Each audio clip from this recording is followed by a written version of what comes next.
Hi, it's John, and welcome back to my series of John Builds Stuff. The next few episodes are going to be looking at MDF kits, and specifically those made by Sarissa Precision. I've built a few over the years and painted a few, some of which I'm happy with, some of which I'm not so happy with, but they'll do for the tabletop. I was looking around for advice on how to paint kits better and certainly quicker. Now, Gary Faulkner, who is the designer behind the Sarissa Precision kits, has just brought out a book on a guide to making and painting laser cut MDF model kits, which is rather handy. And I have to say, it's a good book. Lots of really good ideas, lots of good tips in there. So I thought what I'd do was, I've got a few kits kicking around already at home. I thought I'd build up a few of them using the tips from Gary's book and show you here, just to show you how actually easy it is to produce some really rather nice kits. The first one I've chosen is a small kit. It's only A5 size piece of MDF called the Little Shed of Dreams. Came free, I think, last year with some entry competition I did. The first thing I did was to get the kit out, have a look at it, and work out what I can paint while it's still fixed in, what might need to be painted separately, and what needs to be the same colour. In this case, there's a number of parts that are going to be the outside going to be painted the same. Now, I didn't have the rattle cans of paint that Gary recommends in the book. What I do have, though, is an airbrush. So I was able to spray these first parts with a light sort of pine colour brown to give them my base colour, a couple of coats of airbrush. The second common parts were the roof and the base of the bike frame. So I put these down, gave them a blast with some black. Unfortunately, the bike kept moving, so eventually I stuck it down with a bit of blue tack. But these went over with a matte black colour, which formed the base colour for the bike and for the roof panels. For the inside, I wanted a cream colour, so once the outside had dried, switch back to the panels, and again, airbrush over with a sort of a light creamy colour, just to give you the basics. So what I did next before finishing off the inside was to add a couple of miniature posters to give a bit of detail inside the shed. I should have really have done this after I'd weathered the inside of the building, but hey, lessons to be learned for next time. I created the posters using PowerPoint and printing out something on an inkjet printer.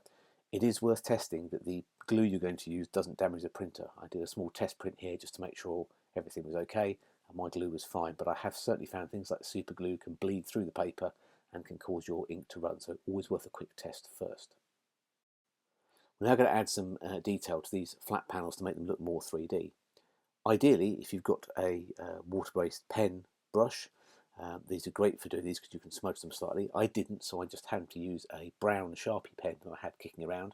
And what I'm doing here is just drawing a line just at the top edge of each plank to show the shadows where these shiplap planks would overlap. As you can see, it looks okay. It is a bit too perfect, but as I said at the start, we're in lockdown. I happen to have a brown pen around, and that'll do for now. Next phase then is to put a lighter colour just above this brown one, which shows the sort of the edge of the shiplap timber that would be sticking out. At this point, I've just got some light brown paint. The beauty of this is, because it's paint, I can smudge it afterwards, just so I lose a bit of the highlight on the edge. It looks a little bit more natural. And then through the magic of video editing, ta-da! All pieces done.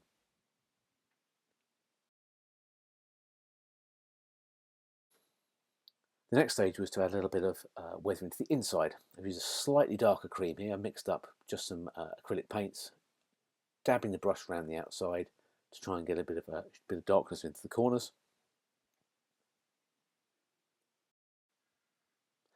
Next up is the roof. What I'm using here is dry brushing again, but I'm using a series of increasingly light colours of grey in order to colour the roof.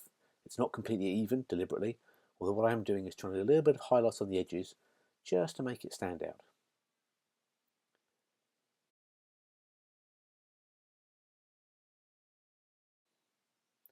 Now we're into the construction phase. What you might be able to see here is I've put a bit of clear plastic sheet over the inside of the windows to give a window. It's actually a mistake. I should have matte sealed it first, but it'll do for the moment. I'm then fitting the rest of the kit together. Super glue is my preferred choice for MDF kits. Works well, holds pretty quickly. Yeah, you do sometimes glue your fingers to it, but then that's to be expected with super glue. And that's the base in, and you can see we've got the basic structure of the shed sorted. Now it's onto the roof. At this point, I suddenly realised the underside of the roof is quite clearly shows up and should have been painted with the asphalt colours. So, a quick pause, off to the asphalt colour paint, paint it up black, put some highlight around the edges, and then we can fit it on and it all works properly. Last thing I did here was add a bit of dark brown dry brushing around the corners that show up and across the bottom to ground it into the picture. Again, I could use the airbrush for this, but I had the dry brush out at the time. I've also gone up into the eaves to make them a little bit darker. The bike itself was quite a fiddly thing to do. It's absolutely tiny, and I realised before putting the side pieces on, the side parts of the exhaust, that I'd have to paint it first, otherwise you'd be able to see through the bike and see the exhaust from the other side. So I painted this up first, all the little parts on here, glued it together. Once it's glued in place, touch up a few little bits here and there, paint the saddle brown. It's quite a simple little bit, a few little bits of white on there to highlight it, and the bike is done. And here, on my high-tech revolving display panel, you can see the final part of it. And here is a nice still photograph taken outside in the glorious Easter sunshine, show what the final bit looked like. A couple of things I need to think about next time is when I do the test build to make sure the parts fit, is I look at where I would need to paint that's still going to show. Make sure that you do the windows, you glaze the windows after you put the matte spray on, otherwise you're going to get matte colour windows, which doesn't look half as good. But that's it, that's my first build. I hope you enjoyed it. I've got some interesting ideas for the next one, so I will see you next time.